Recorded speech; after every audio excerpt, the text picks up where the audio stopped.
মুখ্যমন্ত্রী মমতা বন্দ্যোপাধ্যায় দীঘার জগন্নাথ ধাম রথযাত্রার শুভ সূচনা করতে এসেছেন 25শে জুন বুধবার। রথযাত্রার শুক্রবার রথযাত্রা সম্পন্ন করবেন, কিন্তু কলকাতায় ফিরবেন কবে তা এখনো পর্যন্ত প্রশাসনিকভাবে জানা যায়নি। মুখ্যমন্ত্রী বারে বারে পূর্ব মেদিনীপুরে আসায় আনন্দে মেতেছে পূর্ব মেদিনীপুরবাসী, কেননা মুখ্যমন্ত্রী এলে উন্নয়নের প্রসার ঘটে।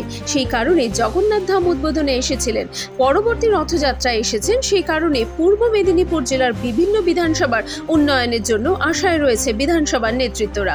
এলাকার উন্নয়নের ঘাটতি নেই। রাজ্যের মুখ্যমন্ত্রী যা দিয়েছেন, না চাইলেও রাজ্যের মুখ্যমন্ত্রী মমতা বন্দ্যোপাধ্যায় সবকিছুই দেন। প্রতিটি বিধানসভায় ওনার নজরে আছে। বিধানসভা ভিত্তিক উন্নয়নের জোয়ার থাকলেও ভগবানপুর বিধানসভার ভগবানপুর 1 নম্বর ব্লকে আরও কিছু উন্নয়নের বার্তা জানালেন পঞ্চায়েত সমিতির সভাপতি অরূপ সুন্দর পণ্ডা। সেই কারণের জন্য একটা হচ্ছে যে যখনই নেত্রী ঢুকে তখন কিন্তু বাড়তি ডেভেলপমেন্টের ব্যাপার থাকে। দাবি করছেন? দেখুন, সত্য কথা বলতে আমাদের মাননীয় মুখ্যমন্ত্রী মমতা বন্দ্যোপাধ্যায় পূর্ব মেদিনীপুরকে দুহাত ভরিয়ে দিয়েছে। শুধু জগন্নাথ মন্দির ডেভেলপমেন্টের ক্ষেত্রে অনেকাংশে আমরা এগিয়ে, প্রচুর ডেভেলপমেন্ট দিয়েছেন, আরও ডেভেলপমেন্ট দরকার, এটাও চাহিদা আছে। আর আমরা জানি দিদিকে চাওয়ার কিছু হয় না।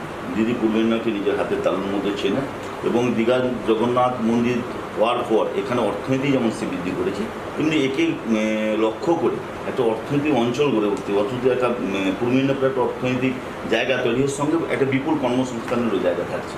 তো সব দিক থেকে অবশ্যই দিদির প্রতি ভগবানপুরের প্রত্যেকটা মানুষের